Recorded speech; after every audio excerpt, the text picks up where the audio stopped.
Hello and welcome to ATARC's webinar series. Today, topic experts will share strategies that agencies can implement to alleviate the concern of the unknown and make operations more efficient. My name is Kirsten Patton-Kotsaruba, and I will be moderating today's panel discussion. ATARC stands for the Advanced Technology Academic Research Center, and we are a nonprofit that facilitates collaboration between government, industry, and academia in order to accelerate technology modernization initiatives. We also provide ongoing opportunities for cross-agency collaboration through on-site interaction, learning, and market research. I want to thank all of our attendees today, and a special thanks to Casey Briglia and the entire ICF team for helping us put on today's event. This afternoon, we are going to hear from our panelists, followed by a Q&A session, and we are going to put in a few poll questions for you to answer as well. On that note, before we begin, I want to encourage the audience at home to please submit questions of your own down below in the Q&A section of this platform. And if you would like to receive your CPE credits, be sure to answer those poll questions as well.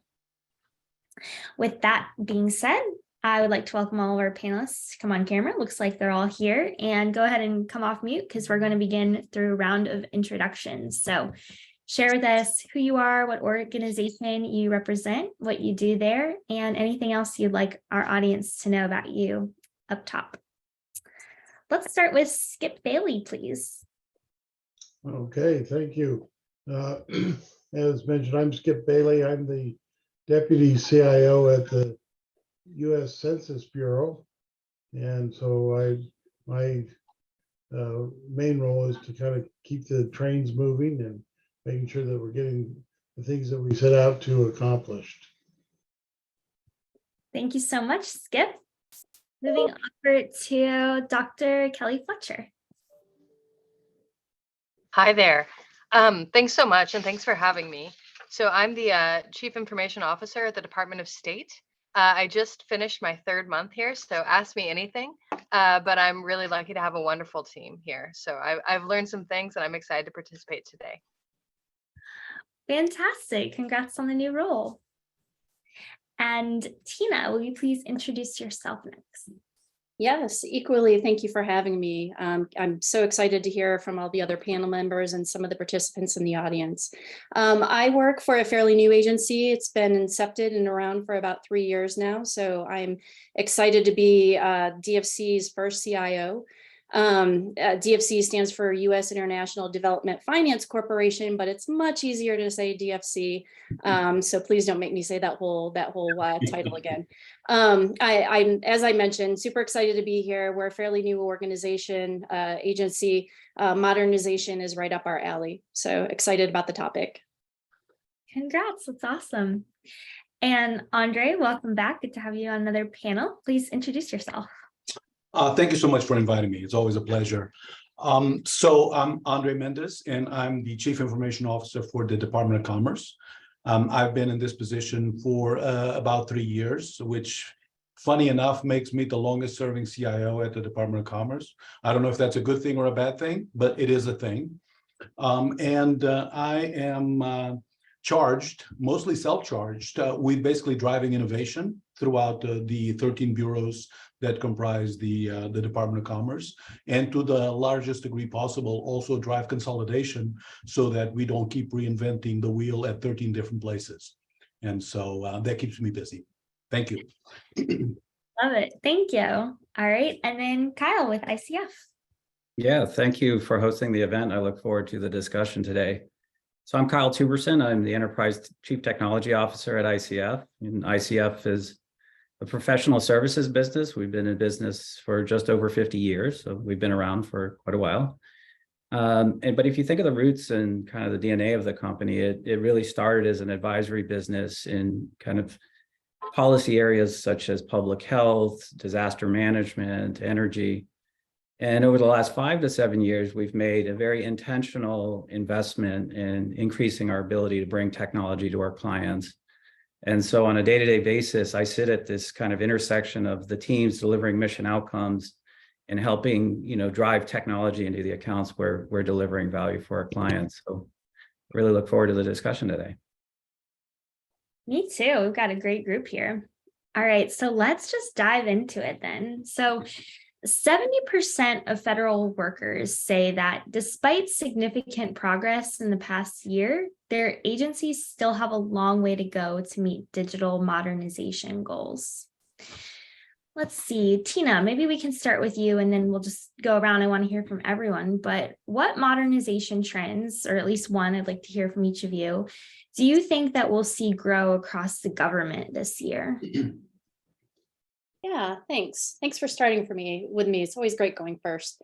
I'm probably stating the obvious. I think over the last couple of years, most of us have all gotten a good kick in the butt, or I should say positively incentivized to modernize due to COVID and due to all of the cyber compliance mandates coming our way.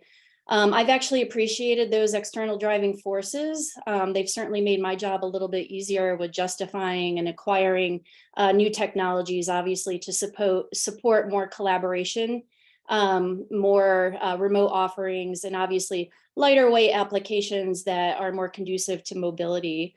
Our agency in particular, we have intentions to grow more internationally.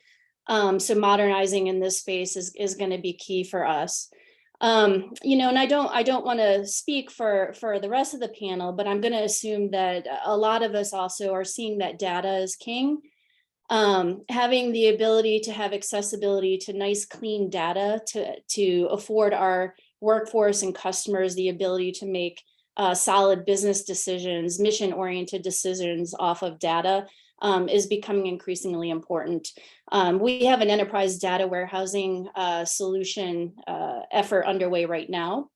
It's looking essentially to create a single pane of glass for all of our disparate data pools that we have in our major systems right now. Our key systems being Salesforce, SharePoint, and Oracle. So this will be a single pane of glass that will essentially give our workforce a place to call that data when they need it, to make the decisions when they need it as quickly as possible to do the work that they need to do. And I think I don't want to steal everyone's thunder or answers, but real quickly, I think, we all have heard like the buzzwords, AI, robotic processing, augmented reality. If anyone's on here from Microsoft, call me. We'd love to do a beta or a pilot with your team's metaverse. From a maturity perspective, I don't think we're quite ready to take full utility of AI and RPA offerings. We're still doing some strategizing around ensuring that our business processes are working optimally before we can start moving and taking real leverage of those key tools. But I think that's where a lot of us are headed. Yeah, thank you, Tina. You bring up many excellent points. Andre, let's hear from you next, please. Sure. So with an organization as diverse as the Department of Commerce and its 13 bureaus, I would venture to say that our modernization efforts are all over the place, depending on the journey that particular bureau has taken. And of course, a lot of that is driven by the size of the bureaus. Some of the smaller bureaus are now 100% cloud-based and basically have almost completely gotten rid of all of their commodity layers, so to speak. And so they're operating at a very high level of digitalization and modernity, so to speak, while others that have larger portfolios and more legacy systems are engaging in that route. At the Department of Commerce proper, we see our major role in terms of this modernization twofold. One is to drive consolidation and abstraction of commodity layers across the entire spectrum, because we shouldn't be doing things repeatedly everywhere.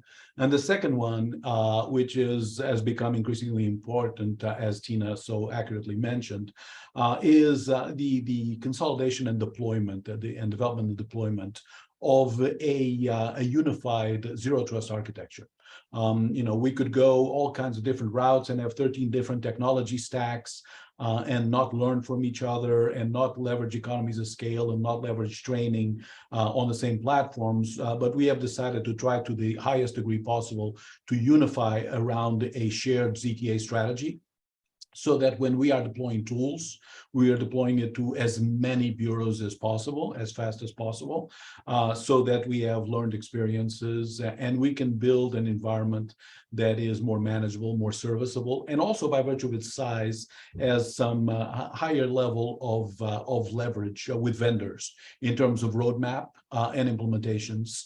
And so for me, those are the two things that are really, really important. All of the other things that Tina so accurately described, of course, artificial intelligence, machine learning, robot process automation, those are an integral part of the equation. But it has been my long-held belief that until you get rid of most of the commodity and you stop burning CPU cycles and stuff that has no value, getting to that layer is more difficult and not as focused. So we're getting rid of a lot of the stuff to really focus on the future of computing, and that's all about applications and leveraging them. Thank you, Andre. Thank you.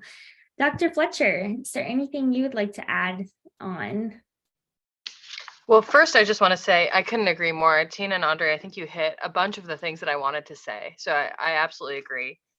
What we're trying to do at State really is have modernization driven by two things. And one is improving our customer experience, right? Like how is my customer able to achieve the mission?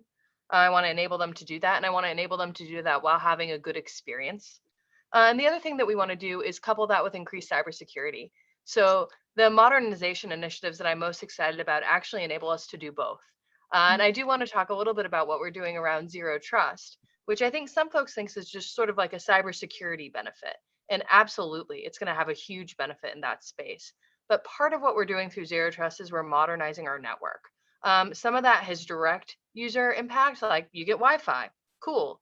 But then also it's going to decrease latency, because I think what a lot of us have done historically is sort of hoover all of our traffic to one place, right? So instead of acknowledging that users are going to the cloud, users are accessing local assets, users are accessing all different things, we have historically sort of said, oh, everybody has to go through the same gate to access anything.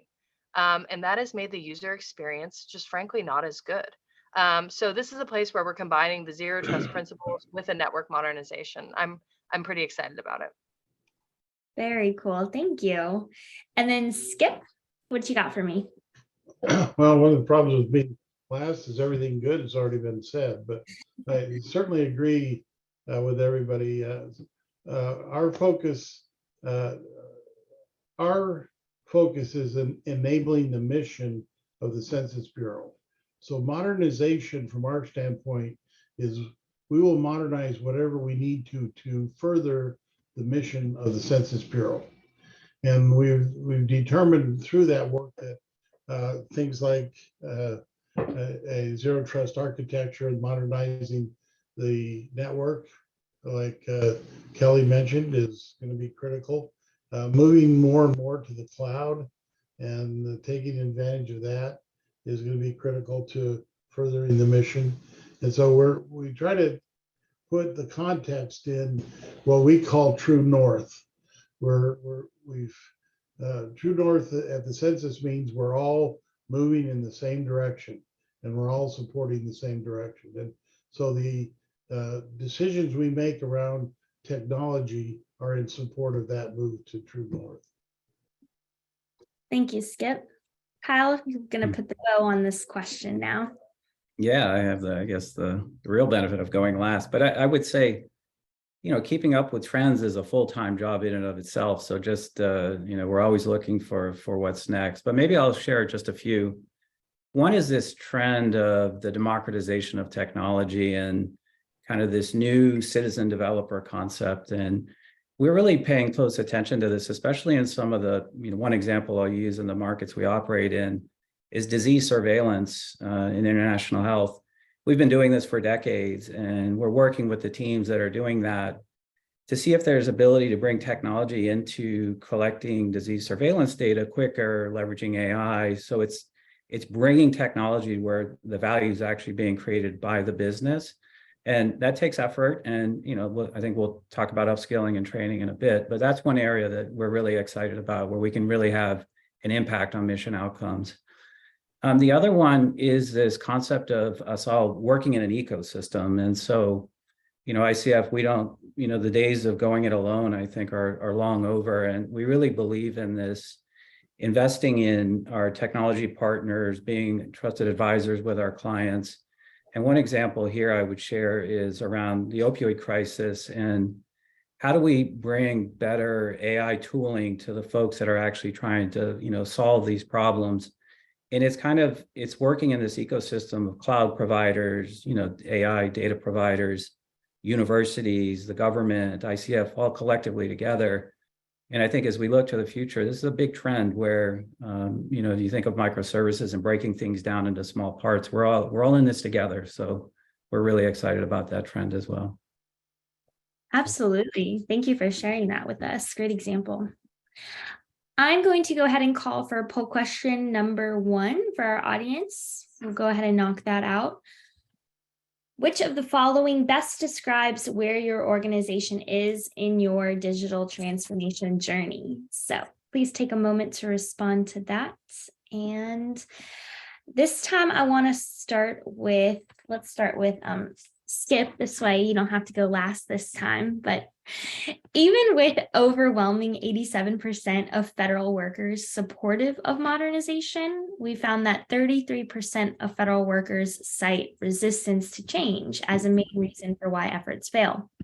So Skip, we'll start with you and then we'll go around.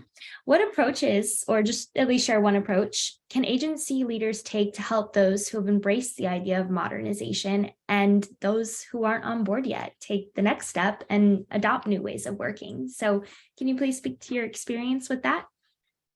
My mother always told me don't ever do math in public, so I won't try to reconcile those numbers that don't match. But I think the resistance comes from people want to modernize as long as they don't interfere with what they're doing. And so they want to modernize everybody else, but keep the status quo with what they're doing. And so that's where the resistance comes. And the only way to really overcome that is to get everyone bought into the big vision and recognize that everybody needs to change, and that the broader vision of where the organization goes will dictate that change.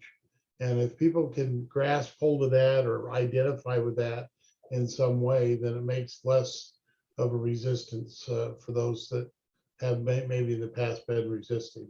Because I think everybody kind of feels like, well, I've already modernized, let's get everybody else to do it, but maybe they haven't.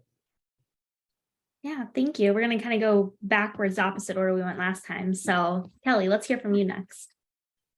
Thanks very much. So I read this question, and I think, as CIOs, we're like, man, these people, sometimes you end up in sort of an us versus them with the customer, right? And coming to a new organization, having been here just for 3 months, I have had the opportunity to have really fresh eyes on the customer.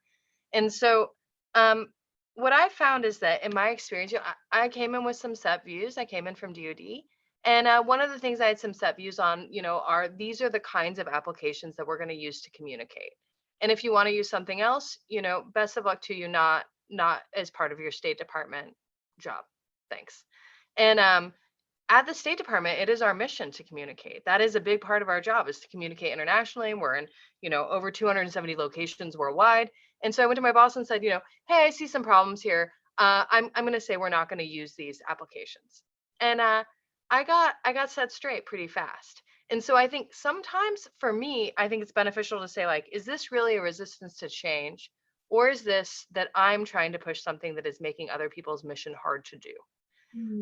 So one of the things that we're working on really hard here is to sort of identify, like, what is the specific concern?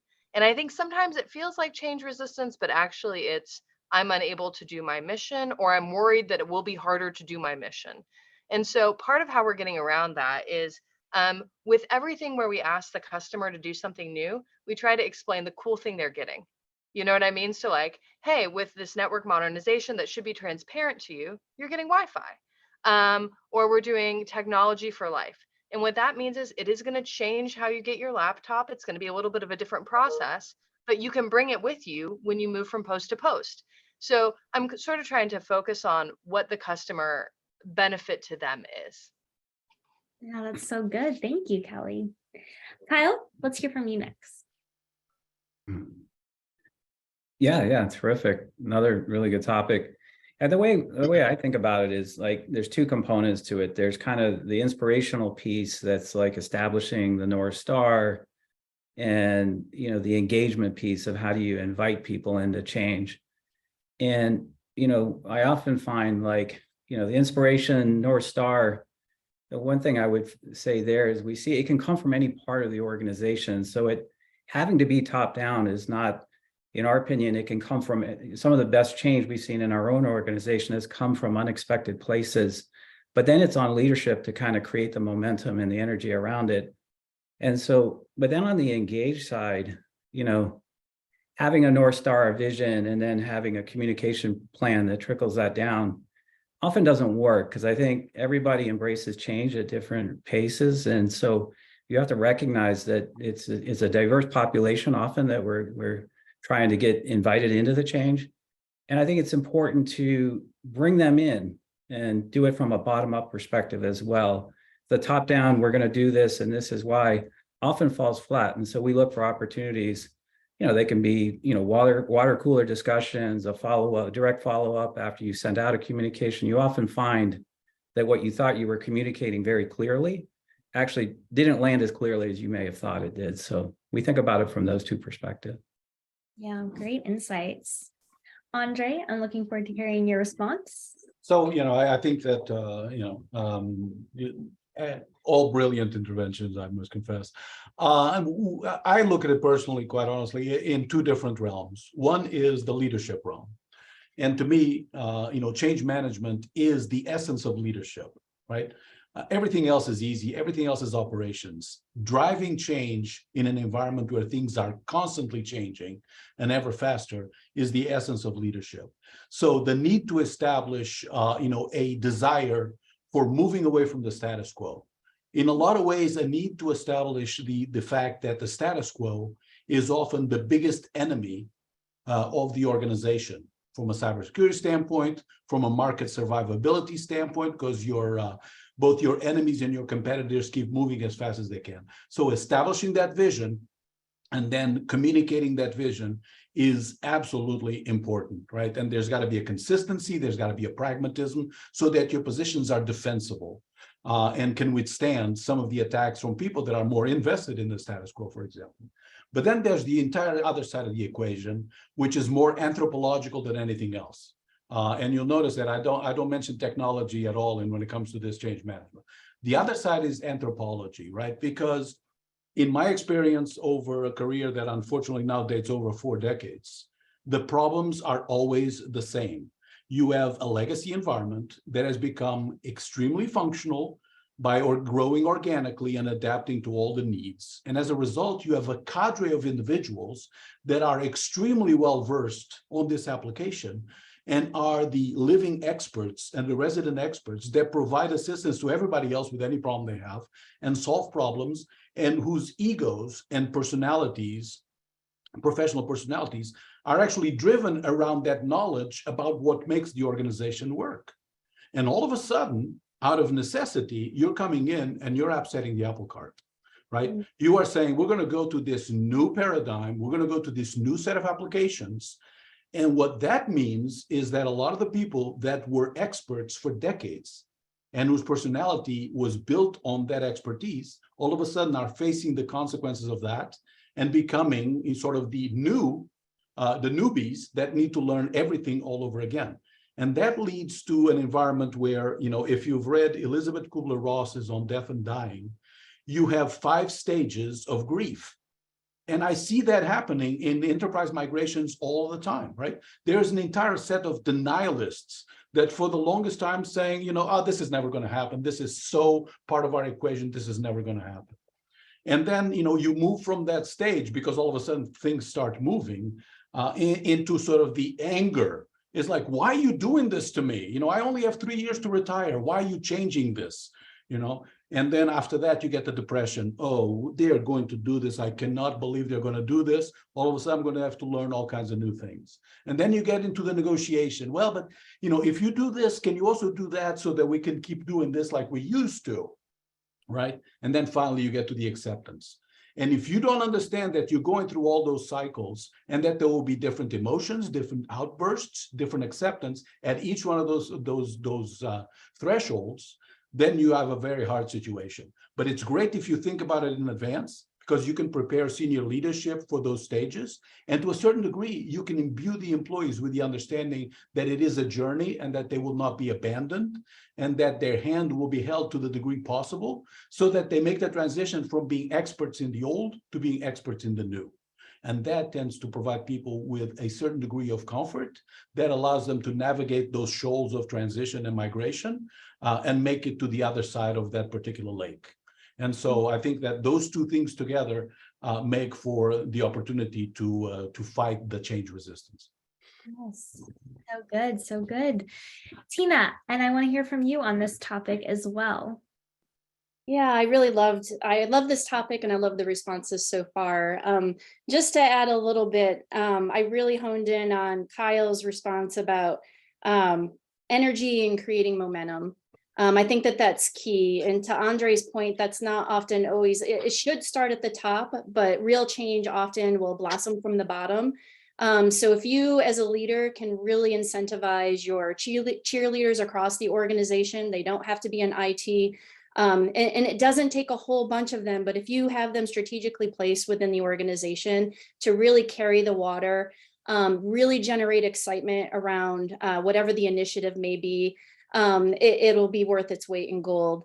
I started my career in DoD and I feel very fortunate, honestly, throughout my 20 years in government, I've had some outstanding leaders to learn from. When I worked for Navy CIO, there was an admiral that came on board and he had some very unpopular enterprise initiatives that he wanted to do across the Navy. Essentially, he wanted to take people's money and he wanted to modernize. He wanted to reduce duplication. He wanted to consolidate servers, consolidate data centers, and he really asked his staff to basically find the money. And he created a slogan around it, which this is the stuff that I find kind of cool. Capture the money. He put it on mugs, he put it on t-shirts, he put it on mouse pads. He handed them out to everyone on the staff.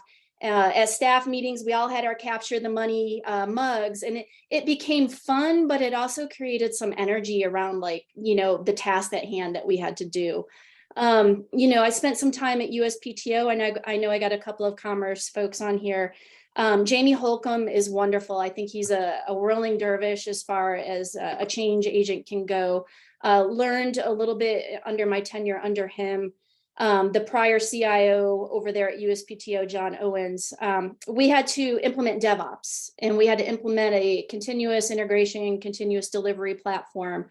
A lot of naysayers, a lot of resistors, a lot of people who did not want that to happen because they were quite happy in their little worlds of, I'm a developer, I'm going to have my head down, I'm going to develop, why do I want to work with these testers over here so closely?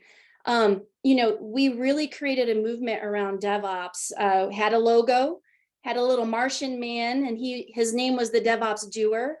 We made little tchotchkes, little DevOps doer trophies. When you saw someone within the organization who exemplified DevOps behavior, he would often hand out those DevOps Doers Awards to various people around the organization.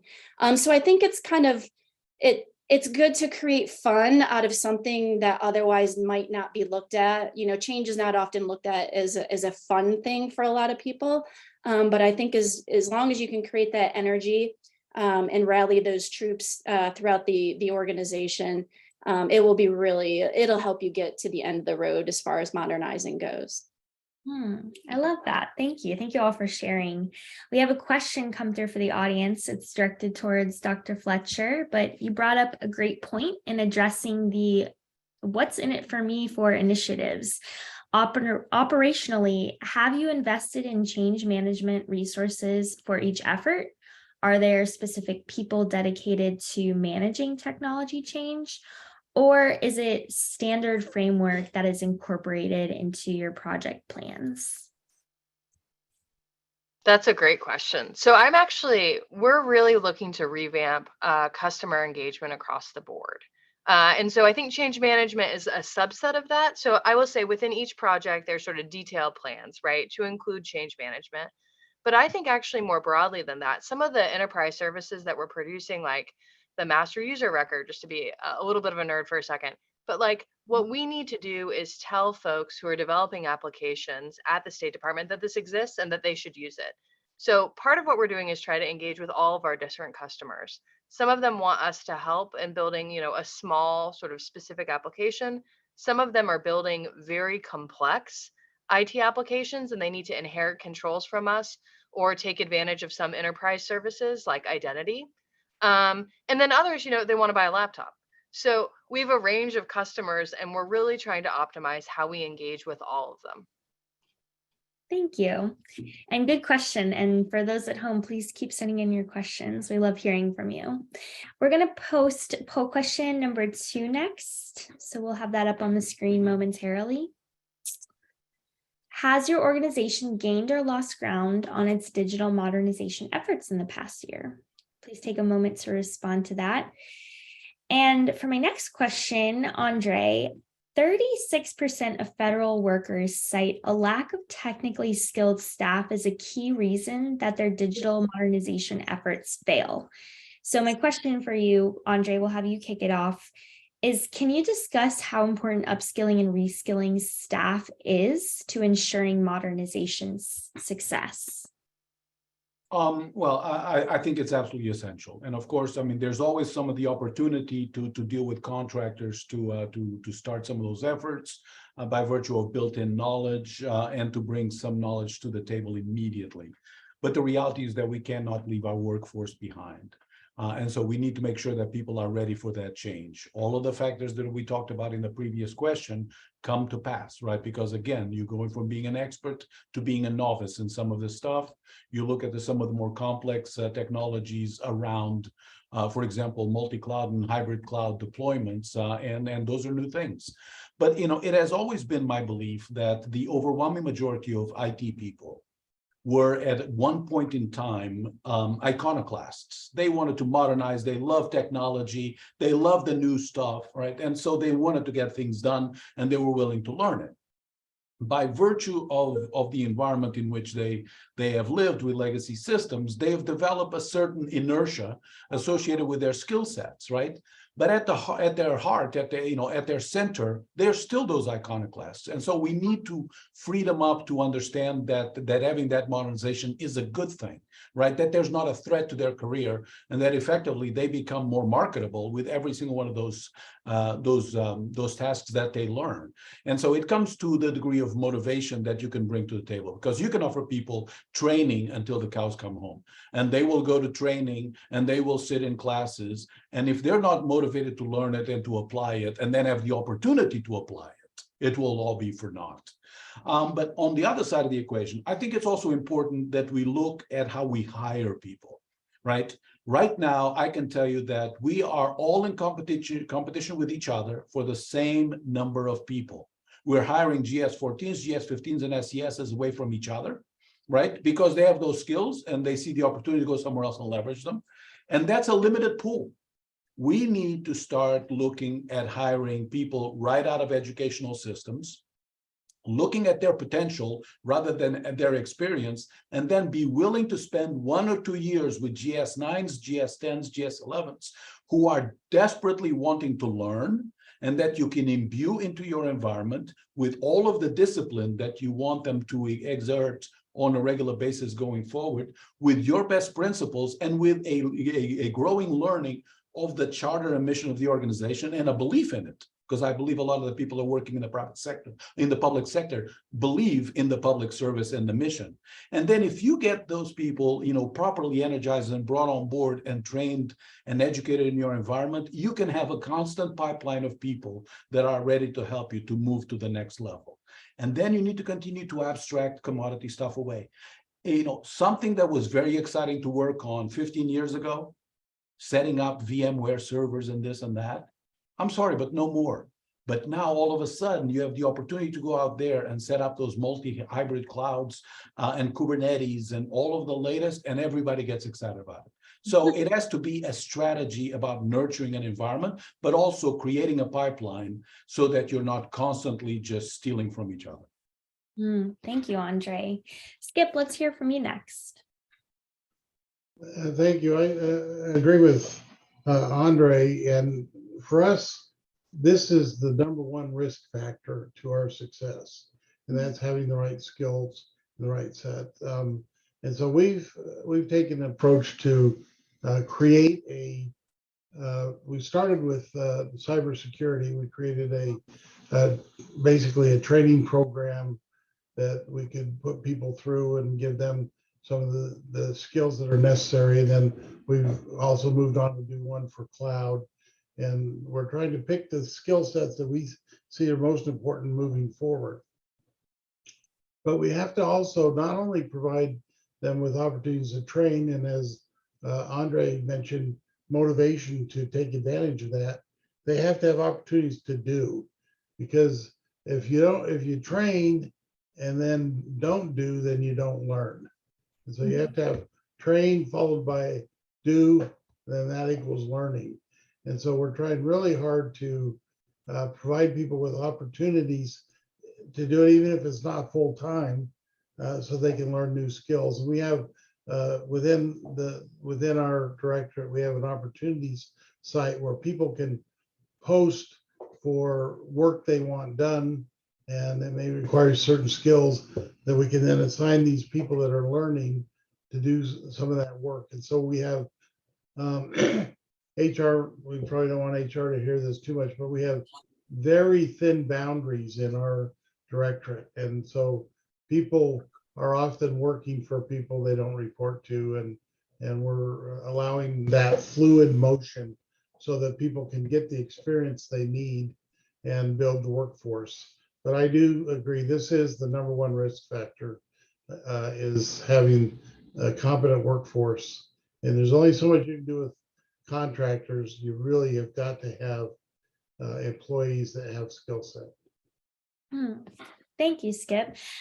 Tina, I'll jump to you next if there's anything you want to add to the question, but also we had an audience question come in around keeping up with salaries of the private sector when it comes to recruitment. So this question also around retainment and recruitment of individuals. So please, Tina, would love to hear your thoughts. Okay, just a quick twist to what's already been stated by the other panelists. I'd stress it's equally important to make sure that your initial hires are people that have a growth mentality. Find those people who are innately lifelong learners, who get excited by new technology and new ideas. I think it's easy for us to get hung up when we're interviewing folks, to make sure we ask the hard technical questions to make sure that, day one, they can come in, hands on keyboards and do the work. But I highly encourage asking some more like behavioral soft skill type questions, just to get a vibe, like whether that person responds well to change, whether they read books, whether they try to learn new things. So ask those types of questions. I think that's extremely important. Your question around, let me see if I captured it right. It was on keeping up with salaries. This is like a very timely discussion. Just a couple weeks ago, we actually had a GS14 ServiceNow administrator position that was advertised. As Andre alluded, we're competing amongst the same pool of resources. We got 6 people who came through on the cert as being qualified. Unfortunately, after performing those interviews, we did not have a viable candidate. So we're going to have to cast another net. But interestingly enough, just a couple days ago, FDIC put out the same exact position, GS14, at $60,000 more than what I could offer that GS14. So, obviously that started some discussions from my perspective with my leadership. Like, is there anything that we can do to make ourselves more comparable and competitive to some of these other agencies that have these nice, enticing salary structures to really bring in the right talent? More to be, chatted about on that end, but certainly I think salary being able to afford folks that extra generous package, being able to afford them maximum telework and remote capabilities, especially in recent last couple of years. I think if you're able to offer those flexibilities, they go a long way in enticing the right candidates to come on board. Absolutely. Kyle, let's jump to you next. Yeah, maybe I'll come back to the question on upskilling, just the two additional examples maybe, and tie it back to, I started with the democratization of technology and it pushing into doing disease surveillance, but another example is our climate change business and the way that business often works. There's an inventory that needs to be created up front, and this is a collection of a lot of data to be able to calculate greenhouse gas emissions. And when I joined ICF, I was just so impressed with the Excel macros that they built and the sophistication that in Excel. And as we talk about bringing in low-code platforms, that maybe there's an easier, more efficient way to do this. First, you have to get the people using the tools that they're accustomed to say there's an alternative that might be better. So there's what's in it for me is the change component of it. And then it's not like you can just deploy the new technology and say, here you go. You've got to provide upskilling and give them the skills to put safe guardrails around how you would do enterprise technology. So we think about that all the time, that it's not just pushing tech in, it's the upskilling that goes with it. The other example I would say is what I call kind of the empathetic architect. And what I'm trying to get at here is that, this world of customer experience and outside in thinking and start with your customers is a very, very well-defined professional skill set. And then traditional enterprise architecture is a very defined skill set as well. As let's look at the systems, how do they all communicate, and how's the network infrastructure in place? I think it's these two worlds coming together in the future in faster cycles with stronger, more powerful visualizations to communicate the value. So, upskilling enterprise architects in creativity and design skills and visualization skills is very important, because they have a very complex job to translate what the customers actually need, leveraging the technology that we're deploying in our customer environments. So those are two examples I would share. Yeah, thank you, Kyle. And Dr. Fletcher, I'd love to hear your thoughts, but we also had an audience question specifically for you around, is customer journey mapping any part of your customer engagement strategy? So if you'd like to answer that question as well, we'll go ahead and give you the floor. Okay, thanks. We'll start with that. So customer journey mapping.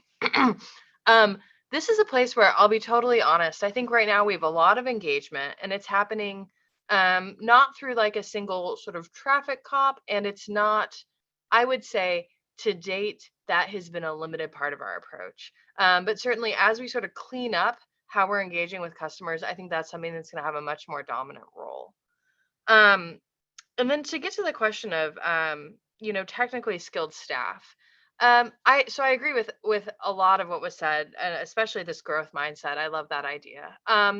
One thing I would say is, I've been in the federal government for 12 years, and I loved it. I love the mission. There's no cooler mission than the State Department mission. I'm sorry, y'all.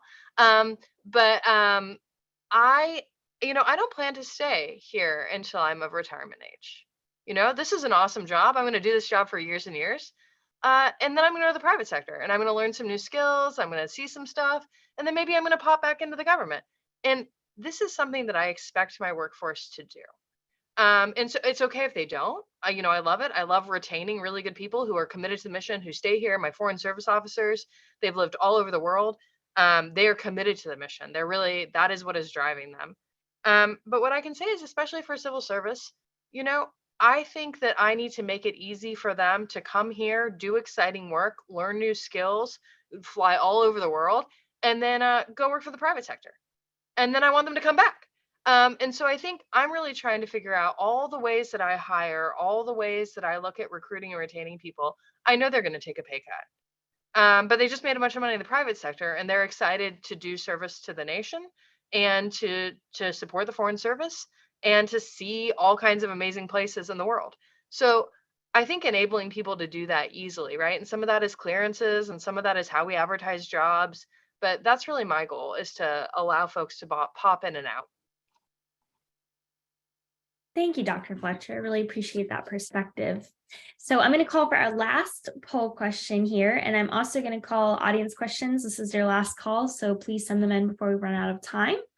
Poll question number 3, how do staff generally view new modernization solutions when they're announced? Which dovetails pretty nicely into the last question I'm going to ask. When 45% of federal workers cite consistent communication from leadership about agency modernization plans as the most impactful way to address resistance to change, despite this, however, only 40% of federal IT workers believe that their agency continuously communicates modernization steps.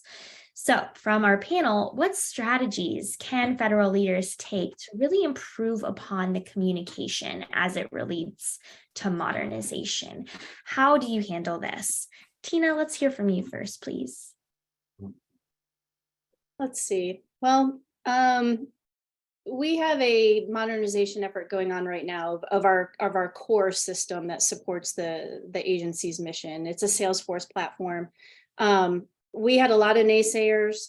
They had been using the current existing platform for 10, 15 years. It kind of became a Frankenstein system where, requirements over the years, were getting bolted on here and there because of need, not because of well thought out planning.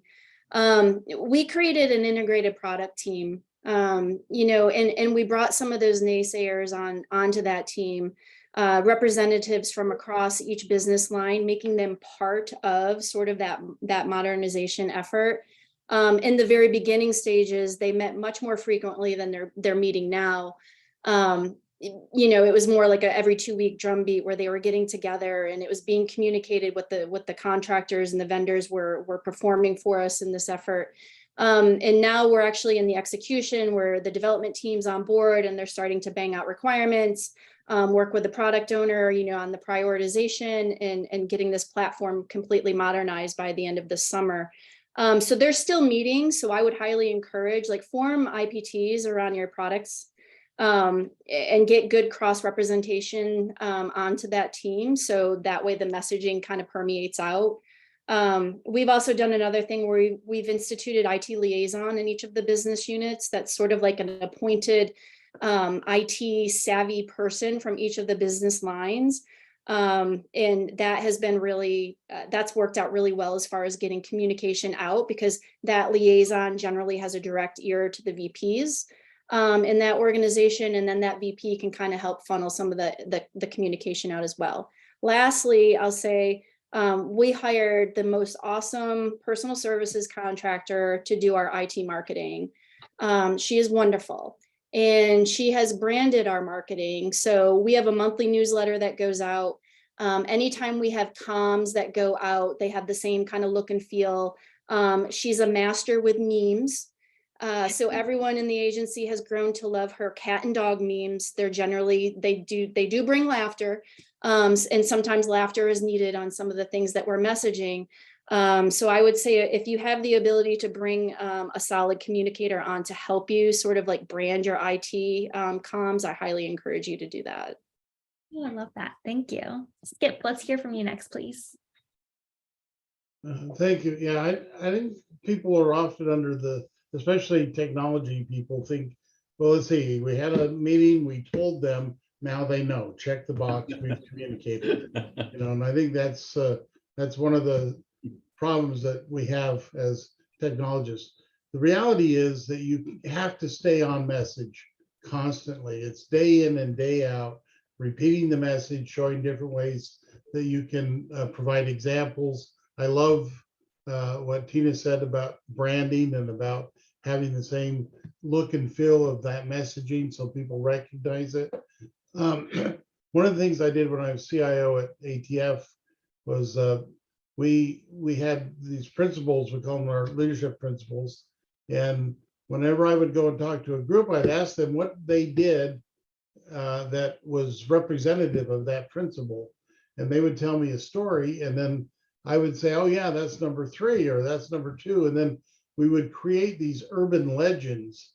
And I would repeat those stories to others. And you kept getting the stories repeated back and forth about people that did things that supported the principle that you're trying to reinforce. And so it's just a constant communication. You can never let up and never assume that people got the message, even though you've said it many times.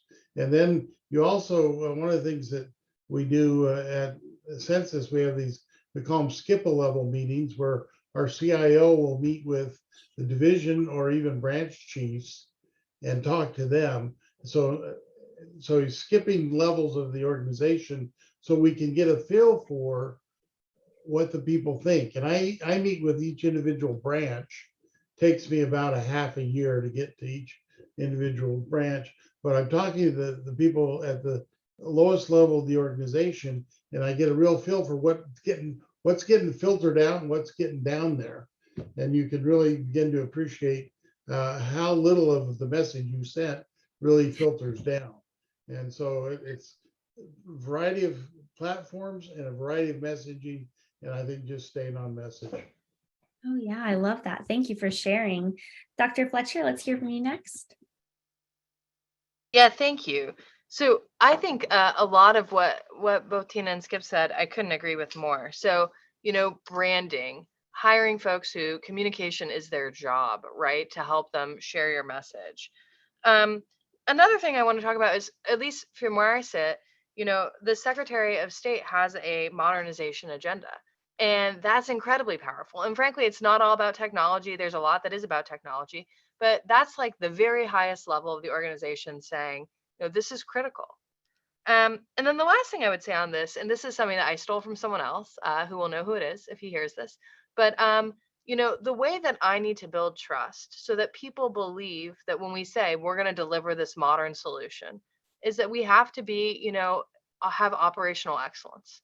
We need to be silently running, right? So every day when people come in, they can send an email, they can get to the internet, they can do their job seamlessly and easily. And so as we keep this up, and I would say the State Department has done an exceptionally good job of this in general. When I talk to people and say, are you happy? Are you unhappy?